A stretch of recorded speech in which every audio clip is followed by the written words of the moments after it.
Hey guys, this is Chris Matt and welcome to Why Can't We Have Nice Things.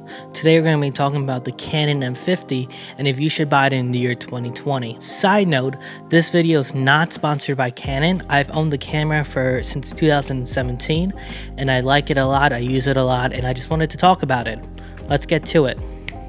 In this video, I won't be talking about too much about the specs just because this camera has been out for a couple of years now. A couple of the pros about this camera is that you can actually buy this camera new for like around $500 new or around $400 refurbished, and of course if you want to go on eBay or Craigslist you could probably find a price a little bit cheaper, and that includes the camera body and a kit lens. I think it's the same lens that I'm actually using, it's 15 to 45mm.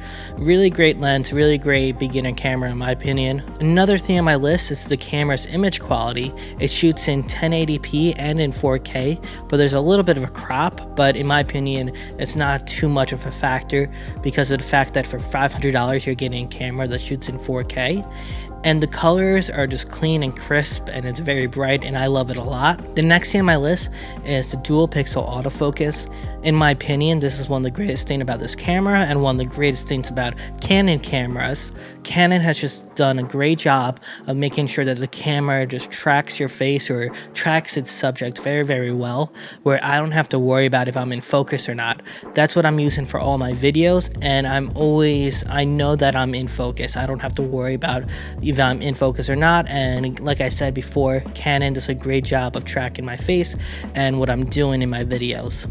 This camera is Wi-Fi enabled. What that means is that the camera has an internal Wi-Fi system where you can connect this camera to your phone, and Canon has made its own app, which you probably know already if you've done some research on this camera, and really you could connect your camera to your phone instantaneously. You could transfer photos from your camera to your smartphone without taking out any SD cards or anything like that, and it's very simple and easy to use. This camera has an LCD touchscreen that pops out and swivels, and again, this is very great for people that's like a one-man army or who like is a vlogger that needs to see themselves as they shoot their videos. It's just very great and easy to use. You can watch yourself as you record the video just to make sure everything's in check. The touchscreen's amazing because you can just edit your settings as you go, and again, this is great and it's easy to use and it's very versatile. This next tip is very technical. It's for more of the technical people out there or the people that want to go to the next step of this camera. This tip is also made for the people that want to do live streaming as well, is that it has an HDMI output and a microphone input. What that means is the microphone input means you can connect a microphone to your camera so you can record audio from an external microphone to your camera, and that way you can have really good video quality as well good at audio quality because of the microphone. And the HDMI output, what that does is you could use the HDMI output to connect this camera to either like a TV or a monitor to your side. You could take this camera's video signal, send it into a video interface that's connected to your computer, and you could use this for live streaming your events for your either professional or personal, and you could really use this camera's great quality for your social media, for your YouTube, which is, in my opinion, is very, very awesome. This camera uses the EFM mount, and one of the great things about it is that this lens category usually produces pretty cheap lenses.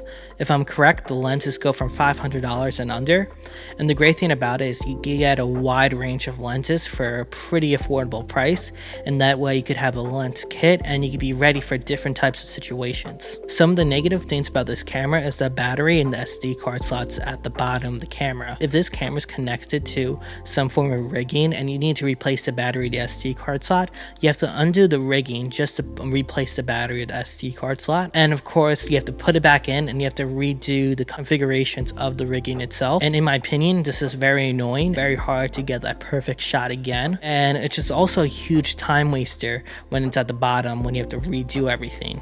Following up with that, this camera uses a really poor battery and doesn't have a long battery life. And with the poor battery life and the poor positioning of the battery slot, in my opinion, it's just a really poor combo to have. And I find myself replacing batteries too much, and I have to make sure that my shot's perfect all the time.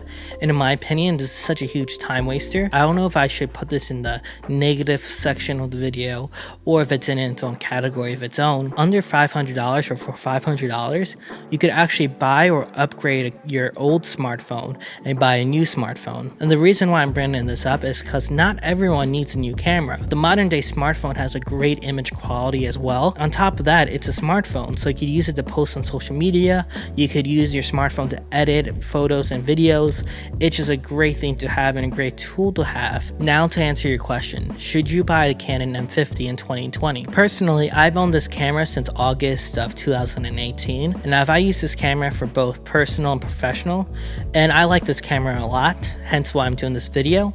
But I've also owned the iPhone 7 Plus when I bought this camera, and now I own the iPhone 11 Pro, and I've also used those professionally and personally as well. So of course, to answer your question, I really can't, but it depends on your application. You may think like, oh, an iPhone's really great because it has a little bit of everything. I could connect to social media, I could edit my photos, I could edit my videos, I could edit anything I want to do. And if you're the type of person that's looking for a master of one over a jack of all trades, I would definitely recommend this camera. Like I said before, the cost price of this camera is around $500 and less, and it has a great image quality. Thank you for watching this video. This is Chris Matt, and thank you for watching Why Can't We Have Nice Things. Don't forget to like and subscribe, and I'll see you next time. Peace.